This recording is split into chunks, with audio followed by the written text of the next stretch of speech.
Dear पापा, आप ही letter पढ़ रहे हैं। तो फाइनली अब जाके ये लेटर्स आपको डिलीवर हुए, जिनको मैं खुद कभी आपको डिलीवर कर ही नहीं पाया।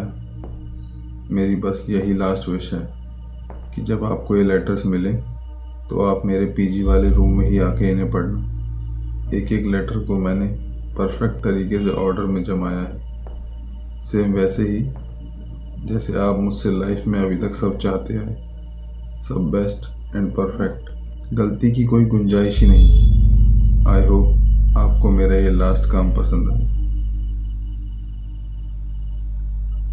डियर पापा, जैसा अभी ये रूम आपको दिख रहा है, खाली, उजड़ा और बेजान सा, वैसा ही मैं हो चुका था लास्ट तक आते आते, अंदर से खाली और होपलेस।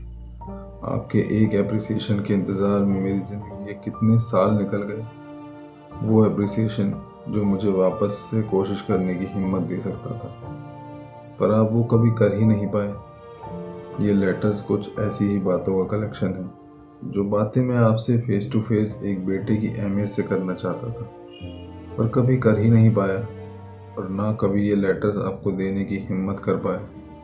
आपके पास मेरी वाहियात बातों के लिए कभी टाइम रहा ही नहीं, जो शायद मेरे लिए बहुत ज़रूरी थे डिस्कस करना। खैर, मिलता हूँ अगले लेटर में।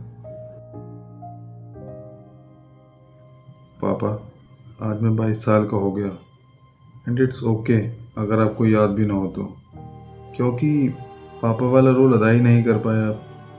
कभी पापा वाली साइड दिखी ही नहीं आपकी।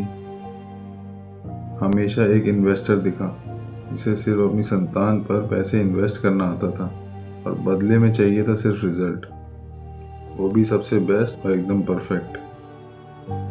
कभी इमोशन इन्वेस्ट करके पापा वाला रोल अदा ही नहीं कर पाया। अब आप बोलेंगे कि मुझे डर था कि कहीं तुझे ज्यादा प्यार से रखा तो तू चीजों को लाइटली ना ले ले। बच्चों में पेरेंट्स का डर ना हो तो अक्सर लापरवाह हो जाते हैं और फिर लाइफ में फेल। पर पापा देखो ना, अभी भी तो फेल ही हूँ। आपके इतने सारे रिस्ट्रिक्शन और इतनी टफ देख रेख के बाद, पर आपको सिर्फ डर वाला रास्ता ही दिखा कम्युनिकेट करने का। अब फिर आपका हर बार का कहना। मैंने तो कोई कसर नहीं छोड़ी, सब कुछ किया तुम्हारे लिए जो एक बाप को करना चाहिए। तुम्हें बाकी सबसे क्या मतलब? तुम्हें तो किसी चीज की कमी नहीं होने दी ना। कमी ये कि आपने कभी फेलियर में साथ ही नहीं दिया मेरा।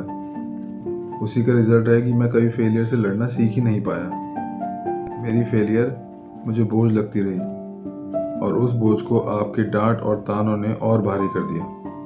उन सब डांट के पीछे मेरा कंसर्न नहीं दिखा तुम्हें कभी। मैंने जो कुछ किया तुम्हारे भले के लिए किया। आपको याद है वो सुबह जब मैं आपसे छुप के खेलने चला गया था? हाँ याद है। तुम्हें सबक सिखाने के लिए मैंने पूरी दोपहर धूप में खड़ा रखा था तुम्हें, और आप वहीं सामने हॉल में चेयर लगा के बैठे रहे थे। वो इंसिडेंट आपके लिए शायद नॉर्मल होगा, पर उस इंसिडेंट ने उस छोटी सी एज में मुझे अंदर से हिला दिया था। पूरी दोपहरी मैं खड़ा खड़ा रोता रहा। आपको ज़रा भी दया नहीं आई मुझ पे। इवन मम्मी तक को भी आपने मेरे पास नहीं आने दिया। तब लगा कि आपके लिए मेरी कीमत ज़ीरो बराबर है। उसके बाद कई बार आपने मुझे कमज़ोर, नॉट इनफ दिखाने की कोशिश की। फिर आपका कहना था कि पड़ोस वाले बच्चे को देखा है, सुबह से बाहर नहीं निकला, छुट्टी है तो भी उसका यूज कर रहा है, तुम्हारी तरह टाइम खराब नहीं कर रहा। पर आपको ये नहीं पता कि वो पड़ोस वाला बच्चा रोज़ 2-3 घंटे वीडियो गेम्स खेलता था, वो भी घर के अंदर ही। ना तो मेरे पास इंडोर गेम्स थे, और आउटडोर के तो आपको फूटी आंख नहीं पाता था। और आपका हमेशा का ताना कि वो जो भी करता था, पर उसके मार्क्स हमेशा तेरे से ज्यादा रहे। उसका जवाब है तेरे पास? शायद इसका जवाब यही है कि मैं नहीं था उतना इंटेलिजेंट। शायद मैं किसी और करियर में जाता तो शायद और अच्छा कर पाता, पर आपने वो एक्सप्लोर करने नहीं दिया।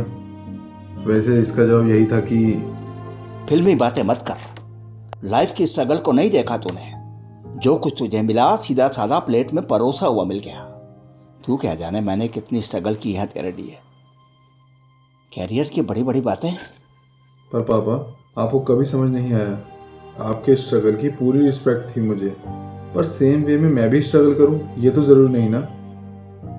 कभी आपने मुझे अप्रिशिएट भी नहीं किया, बाकी सब चीज़ों के लिए तो छोड़ो, उन चीज़ों के लिए भी जो आप चाहते थे और मैंने की। आपको बस हमेशा और बेस्ट की चाह रही। ताकि तू कभी आलसी ना बने, बस और कुछ नहीं। मुझे आपकी डांट और पिटाई का इतना डर हो गया था कि मुझे लगने लगा कि आप घर से जितनी देर बाहर रहो उतना अच्छा, ताकि वो टाइम तो मैं सुकून से रह पाऊँ बिना डर के। अच्छा, तुम इसीलिए दूर भागते थे मुझसे, छिपे छिपे रहते थे। क्योंकि आपके सामने कुछ बोलने तक से डर लगने लगा था। पता नहीं आप कैसे रिएक्ट करोगे, कौन सी बात का बुरा लग जाए। बस तुम्हें बाप का यही डर दिखा, वो सब नहीं दिखा जो मैं तुम्हें प्रोवाइड करता चला आ रहा था। उन सब चीज़ों के साथ इमोशनल सपोर्ट और प्यार भी प्रोवाइड करा देते, कितना अच्छा रहता ना सब। तो क्या मैं तुम्हें सर पर चढ़ा के रखता? तुम्हारी माँ थी ना तुम्हें सर पर चढ़ाए रखने के लिए।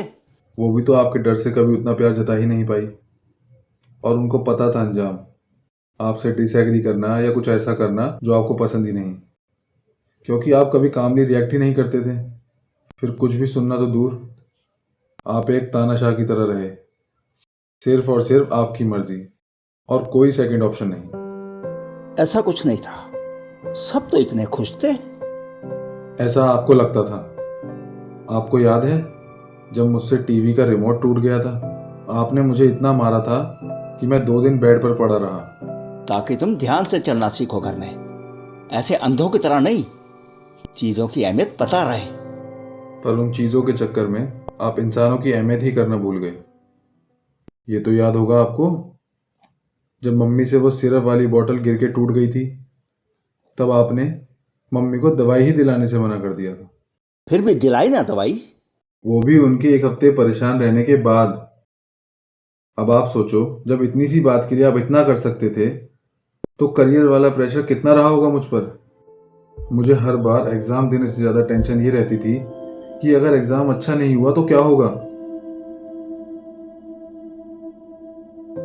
ये देखो, 10th वाले टाइम का, 12th और ग्रेजुएशन वाले टाइम तो पता ही नहीं कितने ही लेटर लिखे, जब हर बार आप रिजल्ट के बाद मुझसे हफ्तों तक बातें नहीं करते थे। क्योंकि तुम्हें नहीं पता मुझे कितना दुख होता था तुम्हें कम मार्क्स लाते देखकर और बाकी लोगों के बच्चों को अच्छे मार्क्स लाते देखकर। पर आपको मेरा दुख कभी पता ही नहीं चला। एक तो कम मार्क्स का दुख, ऊपर से आपकी नज़रों में गिरने का दुख, आपके तानों का दुख। ये सब लेटर यही कहेंगे कि मैं कितना बेबस फील कर रहा था खुद को। चीख चीख के कहना चाहता था कि आप सुन लो, समझ लो मेरी बात बस एक बार। ये सारे लेटर्स उन्हीं टाइम के हैं जब मुझे सबसे ज़्यादा ज़रूरत थी आपके सपोर्ट की। ज़रूरत थी कि आप कह दो कोई नहीं बेटा, रिजल्ट ही तो है, नेक्स्ट टाइम अच्छा रहेगा। कह देते कि तू जैसा भी करेगा, जितना भी करेगा, मैं खुश हूँ उसमें। फिर तुम और लाइटली लेते पढ़ाई को और लापरवाही भी करते। नहीं पापा, वही नहीं समझ पाए आप। आपका एक हल्का सा एनकरेजमेंट मेरा कितना कॉन्फिडेंस बूस्ट कर देता, ये आइडिया भी नहीं आपको। मुझे डर था कि कहीं मेरे प्यार दिखाने और मेरे स्ट्रिक्ट ना रहने से तुम भटक ना जाओ। आप नहीं समझ पाए फिर कभी। मैंने हमेशा सोचा कि आपको वो लाइफ दूं जो आप चाहते हो, आपको वो रिजल्ट दूं जिसकी आप आस लगाए बैठे हो।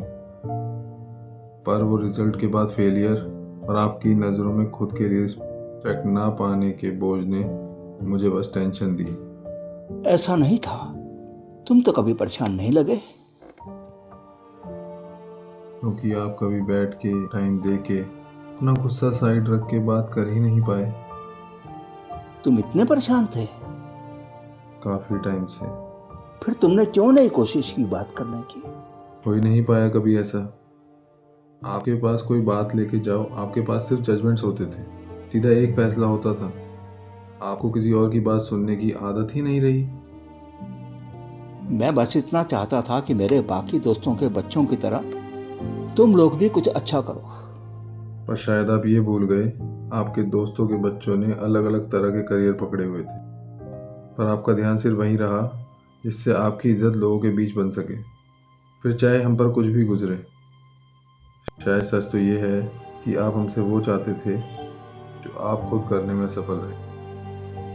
ऐसा नहीं है, मैं बस तुमको वो लाइफ पाते हुए देखना चाहता था जो मैं तुमको नहीं दे सका, वैसी लाइफ जीते हुए देखना चाहता था जो हमसे बेटर लोग जीते, या शायद वो सक्सेस पाते हुए देखना चाहता था जो मैं नहीं पा सका। पर अपने बच्चों को आप खुद की चाही सक्सेस दिलाने में इतने बिजी हो गए, एज अ फादर आप फेल हो गए। आपको नहीं पता था उस सक्सेस को पाने की कीमत। मुझे तुम्हें खो के चुकानी पड़ेगी। सॉरी, आपको ये कीमत चुकानी पड़ रही है। मैं पड़ चुका हूँ उतना कमज़ोर, क्योंकि अब तो आपके सामने या घर आने में भी डर लगने लगा है। आपकी नज़रों में खुद को और जलील होते नहीं देख सकता। मुझे नहीं पता आप ये लेटर्स पढ़ के गुस्सा होंगे या मुझे समझ पाएंगे। मैं बस इतना बताना चाहता हूँ, मैंने हमेशा अपना बेस्ट ट्राई किया, हमेशा ट्राई किया आपको खुश करने का, और कर नहीं पाया। लास्ट यही कि मैं आपसे बहुत प्यार करता हूँ, और हमेशा किया भी। मैंने भी बेटा। बस कभी जता नहीं पाया। मैं भी कभी जता नहीं पाया बेटा, कभी नहीं। एक ख्वाहिश थी कि आपसे सुन पाऊँ कि आप भी मुझसे प्यार करते हो, और ये ख्वाहिश अधूरी रह गई। यही लास्ट विश है कि आप मुझसे नहीं बोल पाए, पर इन लेटर से बोल देना कि आप मुझसे थोड़ा तो प्यार करते थे। हाँ बेटा, आई लव यू, बहुत सारा, और हमेशा किया ही। हो सके तो मुझे माफ़ कर देना। लव यू पापा।